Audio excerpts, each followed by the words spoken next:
Hello guys, in today's video we're gonna check out the best hiking backpacks in the market for this year. I made this based on my personal opinion, and I try to list them based on a price, quality, durability, and more information about these hiking backpacks you can check out the description below. So let's get started. Osprey Atmos AG65 Backpack. The Atmos AG, and Women's Aura AG, is our top backpacking backpack of the year, deftly balancing comfort, organization, and durability. The attention grabber is the anti-gravity, suspended mesh back panel, which replaces the protruding foam found on more traditional designs to maximize both ventilation and comfort. But that's not all the Atmos has going for it. The pocket design is thoughtfully laid out with plenty of options to divvy up gear. The fit-on-the-fly harness and hip belt offer an easily customizable fit, and the premium materials hold up well to rough treatment. Overall, the Atmos is an extremely well-rounded backpack that works great for anything from quick overnight trips to extended jaunts into the backcountry. With a revamp in the spring of 2022, the most recent Atmos tacks on two side zips for more convenient access to the main compartment, a torso length adjustment, and an integrated rain cover. Osprey also modified the pack's fabrics to prioritize sustainability. Like a lot of gear manufacturers, they've moved to a PFC-free durable water-repellent finish. Subsequently, the Atmos AG65 also got a price bump, which surprisingly makes it even pricier than the souped-up Ether below.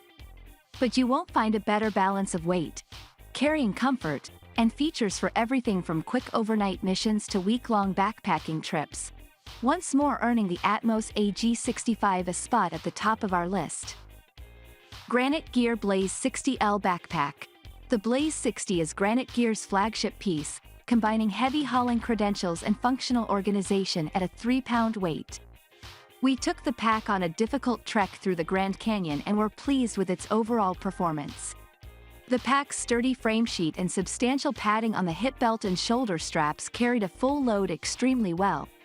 It's rated for 50 pounds, and the zippered opening to the main compartment made it easy to access our gear. Further, the oversized front and side exterior pockets are extremely functional.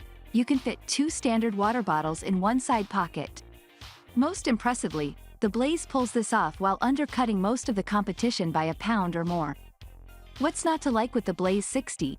The padded back panel favors comfort and support over breathability, and we found it to be stiffer and warmer than a mesh-heavy design like the Atmos above. Moreover, it takes some practice and patience to get the shoulder straps and hip belt adjusted. In particular, reaching behind the framesheet to remove and reinsert the shoulder strap clips was a pain.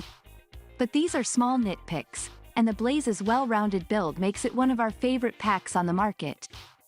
Osprey Exos 58 Backpack. Osprey is a backpack powerhouse known for quality builds, excellent organization, and comfort, as seen in industry-leading designs like the Atmos, Aura above.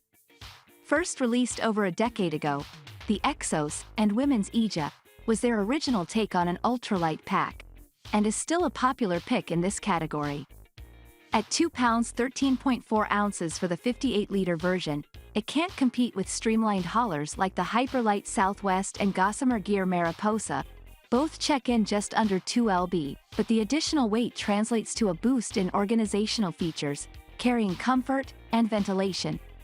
And with the Spring 2022 update, the most recent Exos tacks on a convenient torso length adjustment and reintroduces hip belt pockets to the design. Surprisingly, these had been removed in the previous version. If you're accustomed to a traditional backpack but curious about dipping into the ultralight world, we think the Exos is one of the best places to start. With a robust suspension system and decent feature set, this pack isn't a true old design, but it's nevertheless significantly lighter and more streamlined than a pack like the Atmos above. And held up against the similarly intentioned Gregory focal below, the Exos tacks on a few more bells and whistles, including the adjustable torso length, and features a slightly more plush back panel.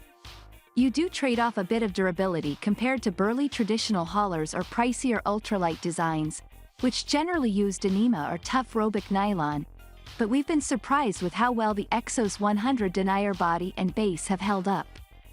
Arc'teryx Bora 60 Backpack. You can always count on Arc'teryx to deviate from the norm, and their Bora 65 is no exception. For starters, the Arc'teryx's harness and suspension are about as techy as it gets in the backpack world. With features like a rotating track-mounted hip belt, adjustment grid to customize shoulder strap placement, and lightweight framesheet that's reminiscent of carbon fiber. The Bora has always been known for its load-carrying prowess. We used to wear a 95L version while guiding mountaineering and wilderness therapy expeditions, and the newest iteration carries the torch despite its more streamlined design. And with a sleek exterior and tough, water-resistant fabrics, it's better primed for alpine environments than most packs here. The Bora is similar to our top-ranked Osprey Atmos AG in terms of weight and capacity. But in our opinion, it's not quite as approachable of a backpack. You don't get the same suspended mesh back panel that the Osprey is known for, the front dump pocket isn't stretchy, and both hip belt pockets use stretch mesh rather than a zipper closure. We also have mixed feelings about the rotating hip belt, which can feel squirrely on off-camber terrain and pokes into our hips when carrying a full load. If you're routinely mixing backpacking and mountaineering, the hard-wearing Arc'teryx has its merit, and is $20 less to boot. But most backpackers will be better served with the more convenient and user-friendly Atmos. Gregory Baltoro 75 Backpack. Gregory has earned a reputation for comfort over the years, and their flagship men's Baltoro and women's Diva packs carry on the tradition. These bags are intended to haul heavy loads with strong suspensions, firm but supportive padding, and excellent organization. With a fully mesh back panel, the most recent version is the best ventilated iteration yet, and the hip-hugging suspension and pivoting shoulder straps keep the pack stable when hiking over uneven terrain. We also appreciate the generous storage layout for shuttling multi-day loads, including 9 exterior pockets, U-shaped front access to the main compartment, and massive hip belt pockets, made even larger in the latest update, that easily swallow a large smartphone. We tested the revamped Baltoro 75 while trekking in Patagonia, and the pack stayed true to its intentions as one of the most comfortable and feature-rich designs on the market. Along with the changes outlined above, the latest version also includes a highly customizable hip belt and shoulder straps, great for achieving a perfect fit. Drops the built-in Sidekick daypack, not a big loss, in our eyes, and uses more recycled materials. But as before, the Baltoro's biggest downside is its weight. The 75-liter model clocks in around 5 pounds, which is about twice the heft of the 70-liter Hyperlight Southwest. In short, if you aim to keep things light and simple on a backpacking trip, this probably isn't the pack for you. But if you plan to carry 40 pounds or more, the Baltoro will shoulder the load better than most, and chances are you won't notice the extra pound or two.